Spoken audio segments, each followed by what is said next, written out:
ಎಲ್ಲರಿಗೂ ನಮಸ್ತೆ. ನನ್ನ ಹೆಸರು ಜ್ಯೋತಿ. ನಾನಿವತ್ತು ಈ ವಿಡಿಯೋ ಮುಖಾಂತರ ನಿಮ್ಮ ಜೊತೆ ಶೇರ್ ಮಾಡ್ಕೊಳ್ಳೋಕೆ ಬಂದಿರುವಂತಹ ವಿಷಯ ಅಂದರೆ ಬಂಗು. ಸಾಮಾನ್ಯವಾಗಿ ತುಂಬ ಜನರಲ್ಲಿ ಕಾಣುವಂತಹ ಈ ಸಮಸ್ಯೆಗೆ ಏನು ಕಾರಣ ಮತ್ತು ಇದು ಯಾರಲ್ಲೆಲ್ಲ ಬರುವ ಸಾಧ್ಯತೆ ಹೆಚ್ಚಿರುತ್ತೆ, ಹಾಗೂ ಈ ಸಮಸ್ಯೆಗೆ ಪರಿಹಾರ ಏನು, ಮನೆಮದ್ದು ಆಗಿರ್ಬೋದು ಅಥವಾ ಮೆಡಿಸಿನ್ ಕೂಡ ಆಗಿರ್ಬೋದು, ಯಾವುದು ನಮಗೆ ಉತ್ತಮ ಅನ್ನೋದನ್ನು ನಾನು ಈ ವಿಡಿಯೋದಲ್ಲಿ ನಿಮ್ಮ ಜೊತೆ ಶೇರ್ ಮಾಡ್ಕೊಳ್ತಾ ಇದ್ದೀನಿ. ನನಗೆ ಕೂಡ ಬಂಗು ಬಂದಿತ್ತು, ಇನ್ನೂ ಹಾಗೆ ಇದೆ. ನೀವು ನೋಡ್ತಾ ಇರ್ಬೋದು, ಈ ಕೆನ್ನೆ ಮೇಲೆ ಸ್ವಲ್ಪ ಮಾತ್ರ ಇದೆ. ಇದು ಆಲ್ಮೋಸ್ಟ್ ಬಂದು ನನಗೆ 2 ಇಯರ್ಸ್ ಆಯಿತು. ನಾವು ತುಂಬ ಅಂದರೆ ತುಂಬ ಕಷ್ಟಪಟ್ಟು ಸ್ವಲ್ಪ ಮಾತ್ರ ಈ ಬಂಗನ್ನು ಕಡಿಮೆ ಮಾಡ್ಕೊಂಡಿದ್ದೀನಿ. ಹೇಗೆ ಕಡಿಮೆ ಮಾಡಿಕೊಂಡೆ ಅನ್ನೋದನ್ನು ನಾನು ನಿಮ್ಮ ಜೊತೆ ಶೇರ್ ಮಾಡ್ಕೊಳ್ತಾ ಇದ್ದೀನಿ. ಯಾಕಂದರೆ ಖಂಡಿತವಾಗ್ಲೂ ನಾನು ಹೇಗೆಲ್ಲ ಕಷ್ಟಪಟ್ಟಿದ್ದೀನಿ, ಬಂಗು ಬಂದಾಗ ಹೇಗೆಲ್ಲ ಹಿಂಸೆ ಆಗುತ್ತಲ್ಲ, ಮುಖದ ಮೇಲೆ ಒಂದು ಕಲೆ ಬಂತಂದರೆ ಎಷ್ಟು ನಮಗೆ ಹಿಂಸೆ ಆಗುತ್ತೆ. ಸೊ ನೀವು ಅದೇ ಥರ ನಿಮಗೂ ಹಾಗೆ ಆಗ್ತಾ ಇರ್ಬೋದು. ಇದರಿಂದ ಒಂದು ಉತ್ತಮವಾದಂತಹ ಪರಿಹಾರವನ್ನು ಕಂಡುಹಿಡ್ಕೊಂಡು ನನ್ನ ಬಂಗುನ ಕಮ್ಮಿ ಮಾಡಿಕೊಂಡೆ. ಸೊ ಅದು ಕಮ್ಮಿ ಆಗಿರೋದ್ರಿಂದ ಇವತ್ತು ನಾನು ಈ ವಿಡಿಯೋದಲ್ಲಿ ಅದನ್ನು ಹೇಗೆ ನಾನು ಕಮ್ಮಿ ಮಾಡ್ಕೊಂಡಿದ್ದಂತ ನಿಮ್ಮ ಜೊತೆ ಶೇರ್ ಮಾಡ್ಕೊಳ್ತಾ ಇದ್ದೀನಿ. ಮೊದಲಿಗೆ ಈ ಬಂಗು ಯಾಕೆ ಬರುತ್ತೆ ಮತ್ತು ಯಾರಲ್ಲೆಲ್ಲ ಕಾಣಿಸ್ಕೊಳ್ಳುತ್ತೆ ಅನ್ನೋದನ್ನು ನಾನು ನಿಮ್ಮ ಜೊತೆ ಶಾರ್ಟಾಗಿ ಶೇರ್ ಮಾಡ್ಕೊಳ್ಳೋಕ್ಕೆ ಇಷ್ಟಪಡ್ತೀನಿ. ಈ ಬಂಗು ಮಹಿಳೆ ಮತ್ತು ಪುರುಷ ಇಬ್ಬರಲ್ಲೂ ಸಹ ಕಾಣಿಸ್ಕೊಳ್ಳುತ್ತೆ. ಮತ್ತು ಏಜ್ ಅಂತ ಬಂದರೆ ನಮಗೆ ಒಂದು 14-15 ವರ್ಷದಿಂದ ಮೇಲ್ಪಟ್ಟವರಲ್ಲಿ ಯಾರಲ್ಲಿ ಬೇಕಾದ್ರೂ ಈ ಬಂಗು ಕಾಣಿಸ್ಕೊಳ್ಬಹುದು. ಮತ್ತು ಈ ಬಂಗು ಬರಲು ಏನು ರೀಸನ್ ಅಂದರೆ, ಫಸ್ಟ್ ಬಂದರೆ ಹಾರ್ಮೋನ್ ಇಂಬ್ಯಾಲೆನ್ಸ್. ನಮ್ಮ ದೇಹದಲ್ಲಿ ಆಗುವಂತಹ ಹಾರ್ಮೋನ್ ಬದಲಾವಣೆಯಿಂದಾಗಿ ಈ ಬಂಗು ಕೆಲವರಲ್ಲಿ ಸ್ಟಾರ್ಟ್ ಆಗುತ್ತೆ. ಇನ್ನು ಕೆಲವರಲ್ಲಿ ಈ ತುಂಬ ಹೊತ್ತು ಬಿಸಿಲಿನಲ್ಲಿದ್ದಾಗ ಮತ್ತು ನಮ್ಮ ಡೈರೆಕ್ಟಾಗಿ ನಮ್ಮ ಫೇಸನ್ನು ಬಿಸಿಲಿನಲ್ಲಿ ತೊಗೊಂಡು ಹೋದರೆ ಈ ರೀತಿಯಂತಹ ಒಂದು ಕಲೆ ನಮ್ಮ ಮುಖದ ಮೇಲೆ ಕ್ರಿಯೇಟ್ ಆಗುತ್ತೆ. ಅದನ್ನೇ ನಾವು ಬಂಗ್ ಅಂತ ಕರಿತೀವಿ. ಹಾಗೆ ಮತ್ತು ಇನ್ಫೆಕ್ಷನ್ ಆದರೆ, ನಮಗೆ ಬ್ಯಾಕ್ಟೀರಿಯಲ್ ಇನ್ಫೆಕ್ಷನ್ ಆದಾಗ ಕೂಡ ನಮ್ಮ ಮುಖದ ಮೇಲೆ ಗುಳ್ಳೆಗಳಾಗುತ್ತೆ. ಆ ಗುಳ್ಳೆಗಳು ಹೋಗುತ್ತವೆ, ಆದರೂ ಆ ಮಾರ್ಕನ್ನು ಬಿಟ್ಟು ಹೋಗ್ತವೆ. ಈ ಅತಿ ಹೆಚ್ಚು ಟೆನ್ಷನ್ ತಗೊಳ್ಳೋದ್ರಿಂದ ಈ ಬಂಗು ನಮಗೆ ಸ್ಟಾರ್ಟ್ ಆಗುತ್ತೆ. ಈ ನಮಗೆ ಪ್ರೆಗ್ನೆನ್ಸಿ ಟೈಮಲ್ಲಿ ಕೂಡ ಈ ಬಂಗು ಸ್ಟಾರ್ಟ್ ಆಗುತ್ತೆ. ಯಾಕೆ ಅಂದರೆ ಈ ಪ್ರೆಗ್ನೆನ್ಸಿ ಟೈಮಲ್ಲಿ ತುಂಬಾ ಹಾರ್ಮೋನ್ ಚೇಂಜಸ್ ಆಗೋದ್ರಿಂದ ಈ ಬಂಗು ಕಾಣುತ್ತೆ. ಕೆಲವ್ರು ಹೇಳ್ತಾರೆ ಪ್ರೆಗ್ನೆನ್ಸಿನಲ್ಲಿ ಬಂದಂತಹ ಬಂಗು ಮತ್ತು ಮಗು ಆದಮೇಲೆ ಹೋಗುತ್ತೆ ಅಂತ. ಖಂಡಿತವಾಗ್ಲೂ ಹೋಗೋದಿಲ್ಲ. ನೀವು ಪ್ರೆಗ್ನೆನ್ಸಿನಲ್ಲಿ ಬಂದಂತಹ ಬಂಗುಗೆ ನೀವು ಮಗುಗೆ ಕಂಪ್ಲೀಟಾಗಿ ಹಾಲು ಕುಡಿಸೋದು ನಾವು ನಿಲ್ಲಿಸಿದ ಮೇಲೆ ನೀವು ಕೆಲವೊಂದು ಕ್ರಮನ ಅನುಸರಿಸಬೇಕಾಗುತ್ತೆ. ಆ ಕ್ರಮನ ಏನನ್ನೋದನ್ನು ನಾನು ನಿಮಗೆ ಮುಂದೆ ತೋರಿಸ್ಕೊಡ್ತೀನಿ. ಪೂರ್ತಿ ವಿಡಿಯೋ ನೋಡಿ. ಮತ್ತು ನಮಗೆ ಅತಿ ಹೆಚ್ಚು ಟ್ಯಾಬ್ಲೆಟ್ಸ್ ತೊಗೊಳ್ಳೋದ್ರಿಂದ ಕೂಡ ಈ ಮುಖದ ಮೇಲಿನ ಕಲೆಗಳು ಸ್ಟಾರ್ಟ್ ಆಗ್ತವೆ. ಇದಿಷ್ಟು ಆಯಿತು. ಈಗ ಈ ಬಂಗು ಬಂದರೆ ಏನೆಲ್ಲ ಪರಿಹಾರ ಇದೆ ಅನ್ನೋದನ್ನು ನೋಡೋಣ. ನಾನು ಈ ರೀತಿ ಬಂಗು ಸ್ಟಾರ್ಟ್ ಆದಾಗ ನನಗೆ ತುಂಬ ಜನ ಹೇಳಿದರು ಅದೃಷ್ಟಕ್ಕೆ ಬರುತ್ತೆ ಅಂತ. ಕೆಲವರು ಹೇಳಿದರು ಇಲ್ಲ, ಇನ್ನೂ ದುರದೃಷ್ಟ ಸ್ಟಾರ್ಟ್ ಆಗಿದೆ ನಿನಗೆ, ಅದಕ್ಕೋಸ್ಕರ ಬರ್ತಾಯಿದೆ ಅಂತ. ಖಂಡಿತವಾಗ್ಲೂ ಏನೂ ಆಗಲಿಲ್ಲ. ನನಗೆ ಅದೃಷ್ಟ ದುರದೃಷ್ಟ ಅನ್ನೋದು ಏನೂ ಆಗಲಿಲ್ಲ. ಇದೆಲ್ಲ ನಮ್ಮ ದೇಹದಲ್ಲಾಗುವಂಥ ಹಾರ್ಮೋನ್ ಚೇಂಜಸ್ಸಿಂದ ಅಷ್ಟೇ ಬರುತ್ತೆ ಬಿಟ್ಟರೆ ಯಾವ ಅದೃಷ್ಟನೂ ಇಲ್ಲ, ಯಾವ ದುರದೃಷ್ಟನೂ ಇಲ್ಲ. ನೀವು ಅದಕ್ಕೆಲ್ಲ ತಲೆ ಕೆಡಿಸ್ಕೊಳ್ಳೋದಕ್ಕೆ ಹೋಗಬೇಡಿ. ಹಾಗೆ ನಾನು ಕ್ಯಾಲ್ಸಿಯಂ ಟ್ಯಾಬ್ಲೆಟ್ಸ್ನ ತುಂಬ ತೊಗೊಳ್ತಾ ಇದ್ದೆ ಪ್ರೆಗ್ನೆನ್ಸಿ ಟೈಮ್ನಲ್ಲಿ. ಆವಾಗ ಸ್ಟಾರ್ಟ್ ಆಯಿತು. ನಂಗೆ ಇಮಿಡಿಯೇಟ್ ಯಾರೋ ಹೇಳಿದರು ಕ್ಯಾಲ್ಸಿಯಂ ಟ್ಯಾಬ್ಲೆಟ್ಸ್ನ ತೊಗೋಬೇಡ, ನಿಲ್ಲಿಸ್ಬಿಡು ಅಂತ. ಸೊ ನಾನು ಅವಾಗ ನಿಲ್ಲಿಸಲಿಲ್ಲ, ಸ್ವಲ್ಪ ಕಮ್ಮಿ ಮಾಡಿದೆ. ಹಾಗೆ ಹಾಲನ್ನ ಸ್ವಲ್ಪ ಜಾಸ್ತಿ ಕನ್ಸ್ಯೂಮ್ ಮಾಡೋಕ್ಕೆ ಸ್ಟಾರ್ಟ್ ಮಾಡಿದೆ. ಅವಾಗ ನನಗೆ ಅದು ಇಷ್ಟು ಬರ್ತಾಯಿತ್ತಲ್ಲ, ಸ್ವಲ್ಪ ಹಾಗೆ ಎಷ್ಟು ಬಂದಿತ್ತು ಅಲ್ಲಿಗೆ ಸ್ಟಾಪ್ ಆಯಿತು. ನಾನು ಆವಾಗಲೇ ಸ್ವಲ್ಪ ಮತ್ತು ಐಸನ್ನು ತೊಗೊಂಡು ಆವಾಗಲೇ ನಾನು ಅದನ್ನು ಮಸಾಜ್ ಮಾಡ್ತಾಯಿದ್ದೆ. ಐಸ್ ಕ್ಯೂಬಿಂದ ಮಸಾಜ್ ಮಾಡ್ತಾಯಿದ್ದೆ. ನನಗದು ಜಾಸ್ತಿ ಆಗಲಿದ್ದಕ್ಕೆ ನಾನು ಬಿಡಲಿಲ್ಲ ಅದನ್ನು. ಅದು ಹಾಗೇ ಅಲ್ಲಿಗೆ ಸ್ಟಾಪ್ ಆಯಿತು. ಬಟ್ ನನಗೆ ಆ ಟೈಮ್ನಲ್ಲಿ ಹೋಗಲಿಲ್ಲ ಅದು. ನನಗೆ ತುಂಬ, ನಾನು ಹೇಳಿದ್ನಲ್ಲ 2 ಇಯರ್ಸ್ ಆದಮೇಲೆ ನನಗೆ ಸ್ವಲ್ಪ ಮಾತ್ರ ಹೋಯಿತು. ತುಂಬ ಅಂದರೆ ತುಂಬ ಕಷ್ಟಪಟ್ಟ ನಂತರ ನನಗೆ ಸ್ವಲ್ಪ ಮಾತ್ರ ಹೋಗಿದೆ. ಹಾಗೆ ನಾನು ಇನ್ನೂ ಕಂಟಿನ್ಯೂ ಮಾಡ್ತಾನೇ ಇದ್ದೀನಿ ನನ್ನ ಬಂಗಿಗೆ ಟ್ರೀಟ್ಮೆಂಟನ್ನು. ಮನೆ ಮದ್ದನ್ನೇ ನಾನು ಯೂಸ್ ಮಾಡಿ ಈ ಬಂಗಿಗೆ ನಾನು ಟ್ರೀಟ್ ಮಾಡ್ಕೊಳ್ತಾ ಇದ್ದೀನಿ. ನಾನು ತುಂಬ ಕ್ರೀಮ್ಗಳನ್ನ ಸಹ ಟ್ರೈ ಮಾಡಿದೆ, ಬಟ್ ಅದು ಯಾವುದರಿಂದನೂ ನನಗೆ ಹೋಗಲಿಲ್ಲ. ಬಟ್ ಏನು ಸೈಡ್ ಎಫೆಕ್ಟ್ ಆಗಲಿಲ್ಲ, ನನಗೆ ಜಾಸ್ತಿ ಕೂಡ ಆಗಲಿಲ್ಲ, ಹಾಗೂ ಕಮ್ಮಿ ಕೂಡ ಆಗಲಿಲ್ಲ. ನಾನು 6 ತಿಂಗಳು ಎಷ್ಟೊಂದು ಕ್ರೀಮ್ಗಳನ್ನ ಯೂಸ್ ಮಾಡಿದೆ. ಬಟ್ ಅದು ಯಾವುದರಿಂದನೂ ನನಗೆ ಹೋಗಲಿಲ್ಲ. ಹೇಗೆಲ್ಲ ಹೋಯ್ತು ಅನ್ನೋದನ್ನು ನಾನು ನಿಮಗೆ ಇವಾಗ ತಿಳಿಸ್ಕೊಡ್ತೀನಿ. ನಾನು ಪುದೀನ ಬರುತ್ತಲ್ಲ, ಪುದೀನನ ಸ್ವಲ್ಪ ಚೆನ್ನಾಗಿ ವಾಶ್ ಮಾಡಿ ರುಬ್ಬಿಟ್ಟು ಆ ಪುದೀನನ ಅಪ್ಲೈ ಮಾಡ್ತಾ ಬಂದೆ. ಆವಾಗ ನನಗೆ ಸ್ವಲ್ಪ ಪ್ರಮಾಣದಲ್ಲಿ ಕಡಿಮೆ ಆಗ್ತಾ ಬಂತು. ಹಾಗೆ ಕೊಬ್ಬರಿನ ಸುಟ್ಟು ನೀವು ಹಚ್ಕೊಳ್ಳೋದ್ರಿಂದ ಆ ರಸ ಬರುತ್ತಲ್ಲ, ನಿಮಗೆ ಕೊಬ್ಬರಿ ಸುಟ್ಟಾಗ ಸ್ವಲ್ಪ ಎಣ್ಣೆ ಥರ ಬರುತ್ತೆ. ಆ ಎಣ್ಣೆನ ಹಚ್ಕೊಳ್ಳೋದ್ರಿಂದ ಕೂಡ ನಿಮಗೆ ಈ ಬಂಗು ಕಡಿಮೆ ಆಗುತ್ತೆ.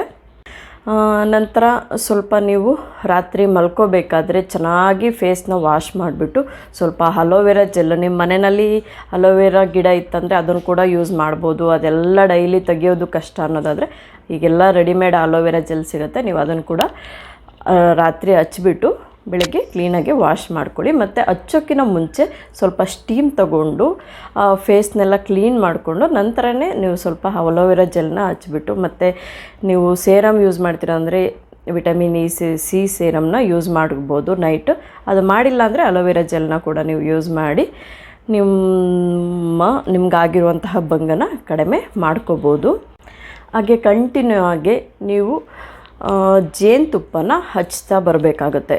ಎಲ್ಲಿ ಆಗಿದೆಯೋ ಅಲ್ಲಿ ಸ್ವಲ್ಪ ಜೇನುತುಪ್ಪ ಹಾಗೂ ಮೊಸರು, ಸ್ವಲ್ಪ ಕಡಲೆ ಹಿಟ್ಟನ್ನು ಮಿಕ್ಸ್ ಮಾಡಿಬಿಟ್ಟು ಹಚ್ತಾ ಬಂದರೆ ನಿಮಗೆ ಈ ಬಂಗಿನ ಸಮಸ್ಯೆ ಖಂಡಿತವಾಗ್ಲೂ ಕಡಿಮೆ ಆಗುತ್ತೆ. ಖಂಡಿತವಾಗ್ಲೂ ಇದು 1-2 ತಿಂಗಳಲ್ಲಿ ಆಗೋದಲ್ಲ, ಸ್ವಲ್ಪ ಟೈಮ್ ತೊಗೊಳುತ್ತೆ, ಬಟ್ ನೀವು ಕಂಟಿನ್ಯೂ ಹಚ್ತಾ ಬರಬೇಕಾಗುತ್ತೆ. ಮತ್ತು ನಾವು ಈ ರೀತಿ ಮೇಲೆ ಅಂದರೆ ಬಾಹ್ಯವಾಗಿ ಅಪ್ಲೈ ಮಾಡೋದ್ರಿಂದ ನಮಗೆ 10-20% ಅಷ್ಟೇ ಕಡಿಮೆ ಆಗುತ್ತೆ. ನೀವು ಆಂತರಿಕವಾಗಿ ಕೆಲವೊಂದು ಆರೋಗ್ಯಕರವಾದ ಫುಡ್ಡನ್ನು ಸೇವನೆ ಮಾಡಬೇಕಾಗುತ್ತೆ. ಇದು ತುಂಬ ಮುಖ್ಯ. ನಮಗೆ ಮೇಲೆ ಏನು ಹಚ್ಚುತ್ತೀವೋ ಅದರಿಂದ ಕಡಿಮೆ ಪ್ರಮಾಣದಲ್ಲಿ ನಮಗೆ ಅದರ ರಿಸಲ್ಟ್ ಗೊತ್ತಾಗುತ್ತೆ. ಬಟ್ ನೀವು ಸ್ವಲ್ಪ ಕೆಲವೊಂದು ಆಯಿಲಿ ಐಟಮ್ನ ತಿನ್ನೋದನ್ನು ಪೂರ್ತಿಯಾಗಿ ಬಿಡಬೇಕಾಗುತ್ತೆ. ಅಂದರೆ ಈ ಬಂಗು ಹೋಗೋವರೆಗೂ ಅಷ್ಟೇ, ಪರ್ಮನೆಂಟಾಗಿ ಬಿಟ್ಬಿಡಿ ಅಂತಲ್ಲ. ಸ್ವಲ್ಪ ಈ ರೀತಿ ನಿಮಗೆ ಮುಖದ ಮೇಲೆ ಗುಳ್ಳೆಗಳಾಗ್ತಿದೆ ಅನ್ನೋರು ಸ್ವಲ್ಪ ಎಣ್ಣೆ ಅಂಶ ಇರುವಂತಹ, ಎಣ್ಣೆಯಲ್ಲಿ ಕರೆದಿರುವಂತಹ ತಿಂಡಿಗಳನ್ನ ಸ್ವಲ್ಪ ಕಡಿಮೆ ತಿಂದೇ ಹೋದ್ರೂ ಒಳ್ಳೆಯದು. ಹಾಗೆ ಕೆಲವರು ಹೇಳ್ತಾರೆ ಈ ಕಾಫಿ ಟೀ ಕುಡಿಯೋದ್ರಿಂದನೂ ಇದು ಆಗುತ್ತೆ ಅಂತ. ಖಂಡಿತವಾಗ್ಲೂ ಆಗೋದಿಲ್ಲ. ಹಾಗಂತ ತುಂಬ ಕುಡಿಯೋದಿಲ್ಲ, ದಿನಕ್ಕೆ 1-2 ಟೈಮ್ ತೊಗೊಂಡ್ರೆ ಏನೂ ಆಗೋದಿಲ್ಲ. ನಮಗೆ ಯಾಕೆ ಈ ಕಾಫಿ ಕುಡಿದ್ರೆ ನಮ್ಮ ತ್ವಚೆಯ ಸೌಂದರ್ಯ ಹಾಳಾಗುತ್ತೆ ಅಂತ ಹೇಳ್ತಾರೆ ಅಂದರೆ, ಈ ಕಾಫಿ ಕುಡಿಯೋದ್ರಿಂದ ನಮ್ಮ ದೇಹದಲ್ಲಿ ಹೀಟ್ ಜಾಸ್ತಿ ಆಗುತ್ತೆ. ಅಂದರೆ ಉಷ್ಣಾಂಶ ಜಾಸ್ತಿ ಆದಾಗ ಸಾಮಾನ್ಯವಾಗಿ ನಿಮಗೂ ಗೊತ್ತಿರ್ಬೋದು, ಈ ಬಾಡಿನಲ್ಲಿ ಹೀಟ್ ಜಾಸ್ತಿ ಆದರೆ ಯೂರಿನ್ಗೆ ಜಾಸ್ತಿ ಹೋಗ್ತೀವಿ. ಆ ಟೈಮ್ನಲ್ಲಿ ನಮ್ಮ ದೇಹದಲ್ಲಿರುವಂತಹ ನೀರೆಲ್ಲನೂ ಆಚೆ ಹೋದರೆ ನಮ್ಮ ದೇಹದಲ್ಲಿ ನೀರಿನ ಅಂಶ ಕಡಿಮೆ ಆಗೋದ್ರಿಂದ ಈ ರೀತಿಯಾದಂಥ ಫೇಸಲ್ಲಿ ಗುಳ್ಳೆಗಳಾಗೋದಿರ್ಬೋದು, ಮೊಡವೆಗಳು ಪ್ರತಿಯೊಂದೂ ಸ್ಟಾರ್ಟ್ ಆಗುತ್ತೆ. ಸೊ ನೀವು ಸ್ವಲ್ಪ ಕಾಫಿನ ಅಂದರೆ 1-2 ಸಲ ಕುಡಿದ್ರೆ ಖಂಡಿತ ಆಗೋದಿಲ್ಲ, ತುಂಬ ಕುಡಿಯೋರ್ಗಷ್ಟೇ ನಾನು ಇದನ್ನು ಹೇಳ್ತಿರೋದು. ಮತ್ತು ನೀರನ್ನು ಜಾಸ್ತಿ ತೊಗೊಳ್ಬೇಕಾಗುತ್ತೆ ದೇಹಕ್ಕೆ. ದಿನಕ್ಕೆ 3-4 ಲೀಟರ್ ಆದ್ರೂ ನೀರಿನ ಸೇವನೆ ತುಂಬಾ ಅಗತ್ಯ. ಮತ್ತು ಬಾದಾಮಿನ ಜಾಸ್ತಿ ಸೇವನೆ ಮಾಡಿ. ನಿಮ್ಮ ದೇಹಕ್ಕೆ ಪ್ರತಿದಿನ ಬೆಳಗ್ಗೆ ಖಾಲಿ ಹೊಟ್ಟೆನಲ್ಲಿ ಬಾದಾಮಿ ತಿನ್ನೋದ್ರಿಂದ ನಮ್ಮ ಮುಖದ ಗ್ಲೋ ಜಾಸ್ತಿ ಆಗುತ್ತೆ. ಅದು ನಮ್ಮ ಆರೋಗ್ಯ ಕೂಡ, ಫೇಸ್ನ ಅಂದರೆ ಚರ್ಮದ ಆರೋಗ್ಯ ಕೂಡ ಹೆಚ್ಚಾಗುತ್ತೆ. ಮತ್ತು ನಮ್ಮ ಮುಖದಲ್ಲಿರುವಂತಹ ಕಲೆಗಳು ಕೂಡ ಕಡಿಮೆ ಮಾಡಲು ತುಂಬಾ ಹೆಲ್ಪ್ ಆಗುತ್ತೆ. ನಾನು ಇದನ್ನು ಟ್ರೈ ಮಾಡಿರೋದ್ರಿಂದ ನಿಮ್ಮ ಹತ್ರ ಶೇರ್ ಮಾಡ್ಕೊಳ್ತಾ ಇದ್ದೀನಿ. ಸ್ವಲ್ಪ ಬಾದಾಮಿನ ತಿಂತಾ ಬನ್ನಿ, ಹಾಗೆ ಹಸಿ ತರಕಾರಿಗಳನ್ನ ತಿಂತಾ ಬನ್ನಿ. ಕ್ಯಾರೆಟ್ ಆಗಿರ್ಬೋದು, ಸೌತೆಕಾಯಿ, ಅದರಲ್ಲೆಲ್ಲ ನೀರಿನ ಅಂಶ ಜಾಸ್ತಿ ಇರೋದ್ರಿಂದ ನಮ್ಮ ತ್ವಚೆಗೆ ತುಂಬಾ ಒಳ್ಳೆಯದು. ಮತ್ತು ಟೊಮೊಟೊ ಸೇವನೆನ ಮಾಡಿ. ಹಸಿ ಟೊಮೊಟೊ ತಿನ್ನೋದ್ರಿಂದ ಕೂಡ ನಮ್ಮ ಚರ್ಮದ ಆರೋಗ್ಯ ಜಾಸ್ತಿ ಆಗುತ್ತೆ. ಹಾಗೆಯೇ ಹಸಿ ತರಕಾರಿ, ಹಣ್ಣುಗಳನ್ನ ಸೇವನೆ ಮಾಡಿ. ನಿಮಗೆ ಸಾಧ್ಯ ಆಯಿತು ಅಂದರೆ ದಿನಕ್ಕೆ ಅಟ್ಲೀಸ್ಟ್ ಅರ್ಧ ಹೋಳಿನಷ್ಟು ನಿಂಬೆ ರಸನ ಕುಡಿತಾ ಬನ್ನಿ. ಖಂಡಿತವಾಗ್ಲೂ ಇದು ತುಂಬಾ ಕೆಲಸ ಮಾಡುತ್ತೆ. ನಮಗೆ ನಿಂಬೆ ರಸ, ಬಾದಾಮಿ, ಟೊಮೊಟೊ ಆಗಿರ್ಬೋದು, ಹಾಗೆ ಸೌತೆಕಾಯಿ, ಇದೆಲ್ಲನೂ ನಾವು ಕನ್ಸ್ಯೂಮ್ ಮಾಡ್ತಾ ಬಂದರೆ ಆಟೋಮೆಟಿಕ್ಕಾಗಿ ನಿಮ್ಗೆ ಕೇಳ್ತಾರೆ ನೀವೇನು ಫೇಸಿಗೆ ಹಚ್ಚುತ್ತಾ ಇದೆಯಾ ಅಂತ. ಖಂಡಿತವಾಗ್ಲೂ ಏನೂ ಹಚ್ಚೋ ಅವಶ್ಯಕತೆ ಇರೋದಿಲ್ಲ. ನೀವು ಆ ದೇಹಕ್ಕೆ ತಗೊಳ್ತಾ ಇದ್ದರೆ, ಅಂದರೆ ಆಂತರಿಕವಾಗಿ ಇದನ್ನೆಲ್ಲ ಸೇವನೆ ಮಾಡ್ತಾ ಬಂದರೆ ನಿಮ್ಮ ಮುಖದಲ್ಲಿರುವಂತಹ ಕಲೆಗಳು ನಿಧಾನವಾಗಿ ಕಡಿಮೆ ಆಗ್ತಾ ಬರುತ್ತೆ. ಹಾಗೂ ನಿಮ್ಮ ತ್ವಚೆಯ ಅಂದ ಕೂಡ ಹೆಚ್ಚಾಗ್ತಾ ಹೋಗುತ್ತೆ. ಇದಿಷ್ಟನ್ನು ಖಂಡಿತ ಟ್ರೈ ಮಾಡಿ ನೋಡಿ.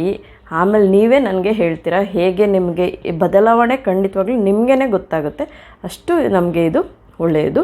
ಅಂದರೆ ಆಂತರಿಕವಾಗಿ ನಾವು ಕೆಲವೊಂದು ಆರೋಗ್ಯಕರವಾದಂತಹ ತಿಂಡಿಗಳನ್ನ ಸೇವನೆ ಮಾಡಬೇಕಾಗುತ್ತೆ. ಹಾಗೆ ಜಂಕ್ ಫುಡ್ಡನ್ನು ಸ್ವಲ್ಪ ಅವಾಯ್ಡ್ ಮಾಡಬೇಕಾಗುತ್ತೆ.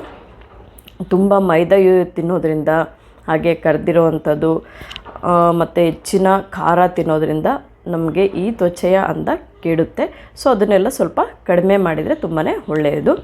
ಮತ್ತು ಇನ್ನೊಂದು ಇಂಪಾರ್ಟೆಂಟ್ ಏನಂದರೆ, ಈ ಚಳಿಗಾಲದಲ್ಲಿ, ಎಸ್ಪೆಷಲಿ ಚಳಿಗಾಲದಲ್ಲಿ ನಿಮಗೆ ಮುಖದಲ್ಲಿ ಸಾಮಾನ್ಯ ಅದು ಏನಾದರೂ ಕಲೆಗಳಾಗೋದು, ಗುಳ್ಳೆಗಳಾಗೋದು ಮತ್ತು ಅವಾಗೆಲ್ಲ ಫೇಸ್ ಎಲ್ಲ ಒಡೆಯುತ್ತೆ. ಅಂಥ ಟೈಮಲ್ಲಿ ಯಾವುದೇ ಕಾರಣಕ್ಕೂ ಏನನ್ನೂ ಟ್ರೈ ಮಾಡಬೇಡಿ. ಮನೆಮದ್ದಾಗಿರ್ಬೋದು ಅಥವಾ ನೀವು ಯಾವುದೋ ಯೂಸ್ ಮಾಡುವಂತಹ ಕಾಸ್ಮೆಟಿಕ್ ಅಥವಾ ನಿಮ್ಮ ಕ್ರೀಮ್ಗಳು ಬರುತ್ತಲ್ಲ ಅದಾಗಿರ್ಬೋದು, ಯಾವುದನ್ನು ಆ ಟೈಮ್ನಲ್ಲಿ ಸ್ಟಾರ್ಟ್ ಮಾಡೋಕ್ಕೆ ಹೋಗಲೇಬೇಡಿ. ನೀವೇನೇ ಟ್ರೈ ಮಾಡೋದಿದ್ರು ಈ ಸಮ್ಮರ್ನಲ್ಲಿ ಸ್ಟಾರ್ಟ್ ಮಾಡ್ಕೊಳ್ಳಿ. ನಿಮಗೆ ಒಳ್ಳೆ ರಿಸಲ್ಟ್ ಸಿಗುತ್ತೆ. ನೀವು ಚಳಿಗಾಲದಲ್ಲಿ ನಿಮ್ಮ ಫೇಸ್ ಏನೋ ಆಗ್ತಾಯಿದೆ ನನ್ನ ಮುಖದಲ್ಲಿ ಗೊತ್ತಾಗುತ್ತಲ್ಲ, ನಿಮ್ಮ ಪ್ರತಿದಿನ ಮುಖ ನೋಡ್ಕೊಳ್ತಾ ಇರ್ತೀರ, ಗೊತ್ತಾಗೇ ಆಗುತ್ತೆ. ಆ ಟೈಮಲ್ಲಿ ನಿಮಗೇನೋ ನಮ್ಮ ಮೊಡವೆ ಆಯಿತು ಅದಾಯಿತು, ಖಂಡಿತ ಏನೂ ಹಚ್ಚಕ್ಕೆ ಹೋಗ್ಬೇಡಿ. ಅದು ನಿಮಗೆ ಆ ಚಳಿಗಾಲ ಹೋದ ನಂತರ ಅದಾಗೆ ಹೋಗುತ್ತೆ. ಹೋಗಿಲ್ಲ ಅಂದರೆ ಆ ಟೈಮಲ್ಲಿ ನೀವು ಅದನ್ನು ಹೋಗಲಾಡಿಸಲು ಏನಾದರೂ ಪ್ರಯತ್ನ ಪಡಿ. ಬಟ್ ಚಳಿಗಾಲದಲ್ಲಿ ಬೇಡವೇ ಬೇಡ. ನೀವು ಚಳಿಗಾಲದಲ್ಲಿ ಹಾಗೇ ಇರುತ್ತೆ ಸ್ಕಿನ್ನು. ನೀವೇನಾದರೂ ಆವಾಗ ಒಂದು ಹಚ್ಚಕ್ಕೆ ಹೋದರೆ ಖಂಡಿತವಾಗ್ಲೂ ಅದರ ಎಫೆಕ್ಟು ಮತ್ತಿನ್ನೋ ಏನಾದರೂ ಹಾಗೆ ಆಗುತ್ತೆ. ಸೊ ಇದಿಷ್ಟನ್ನು ಫಾಲೋ ಮಾಡಿದರೆ ನಿಮಗೆ ಮುಖದಲ್ಲಾಗಿರುವಂತಹ ಬಂಗು ಸ್ವಲ್ಪ ಮಟ್ಟಿಗೆ ಕಡಿಮೆ ಮಾಡ್ಕೊಳ್ತಾ ಬರ್ಬೋದು. ನಾ ಹೇಗೆಲ್ಲ ಮಾಡಿದೆ ಅನ್ನೋದನ್ನು ನಿಮ್ಮ ಜೊತೆ ಶೇರ್ ಮಾಡ್ಕೊಂಡಿದ್ದೀನಿ. ಖಂಡಿತವಾಗ್ಲೂ ನಿಮಗೆ ಕೂಡ ಯೂಸ್ ಆಗೇ ಆಗುತ್ತೆ. ಏಕೆಂದರೆ ನನಗಿದು ಆಗಿರುವಂತಹ ಎಕ್ಸ್ಪೀರಿಯೆನ್ಸ್ನ ನಿಮ್ಮ ಜೊತೆ ಶೇರ್ ಮಾಡ್ಕೊಳ್ತಿರೋದು. ಖಂಡಿತವಾಗ್ಲೂ ನಿಮಗೂ ಇದರಿಂದ ಅನುಕೂಲ ಆಗೇ ಆಗುತ್ತೆ ಅನ್ಕೋತೀನಿ. ಮತ್ತು ನಿಮಗೆ ನಾನು ಕೊಟ್ಟಿರೋಂತಹ ಮಾಹಿತಿ ಇಷ್ಟ ಆಗಿದ್ದರೆ ದಯವಿಟ್ಟು ಲೈಕ್ ಮಾಡಿ, ಶೇರ್ ಮಾಡಿ. ಮತ್ತು ನೀವಿನ್ನೂ ನನ್ನ ಚಾನಲ್ಗೆ ಸಬ್ಸ್ಕ್ರೈಬ್ ಮಾಡ್ಕೊಂಡಿಲ್ಲ ಅಂದರೆ ದಯವಿಟ್ಟು ಈಗಲೇ ಸಬ್ಸ್ಕ್ರೈಬ್ ಮಾಡ್ಕೊಳ್ಳಿ. Thank you.